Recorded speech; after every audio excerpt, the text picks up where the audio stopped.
Berger de Saint-Louis et Abdoumbo de l'APR se prononcent sur l'éventuelle présence de Karim Wade à Dakar pour le scrutin présidentiel dans le quotidien Le Témoin.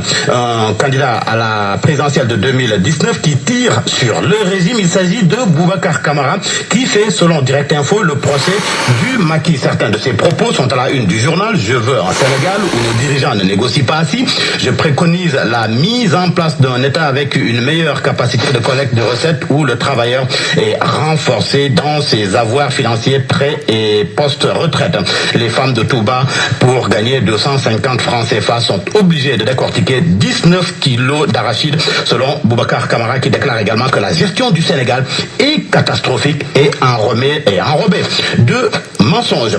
Parlons économie avec le quotidien national Le Soleil qui traite ce matin du budget 2019 du Sénégal. Ce sera environ 4 000 milliards de francs CFA selon le quotidien gouvernemental.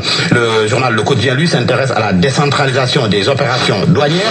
La douane ouvre de nouveaux bureaux aux postes frontières, le trafic du port de Dakar et ses recettes détournées vers Banjul et Nouakchott.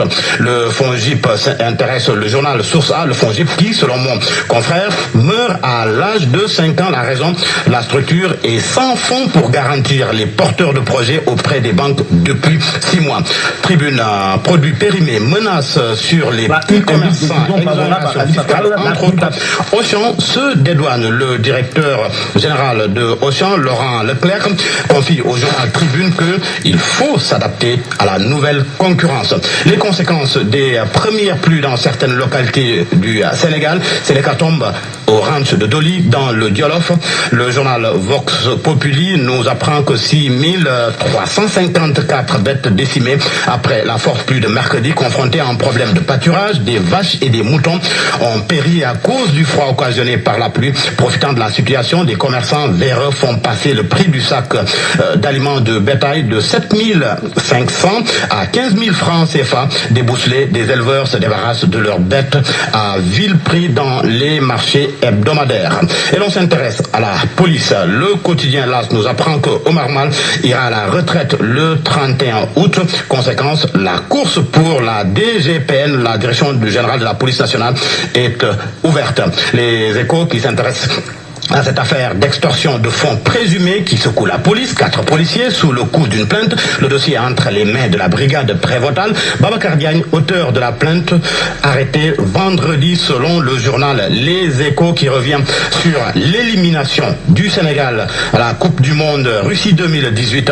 La FIFA se rend compte des limites de l'élimination sur carton jaune. Le règlement du fair play revu après le mondial. Les équipes doivent se focaliser sur leurs propres performances et sur ce qui se passe sur le terrain. Le Sénégal, selon mon confrère, a envoyé une plainte contre l'arbitrage et l'attitude du Japon. Les Lions qui sont retournés, il a été question d'un retour mouvementé des Lions selon le quotidien Record. Sow, Gomis Niang, Diallo et Salif Boud, ils rentrent directement sur Paris. Le frère d'Alfred qui tense fédéraux et staff, les membres du comité exécutif qui indexe maître Augustin Senghor. Le quotidien Stade, lui, fait le bilan des Lions de Sabali à Sadio Keita Baldé, lui qui déclare que leurs efforts n'ont pas été récompensés.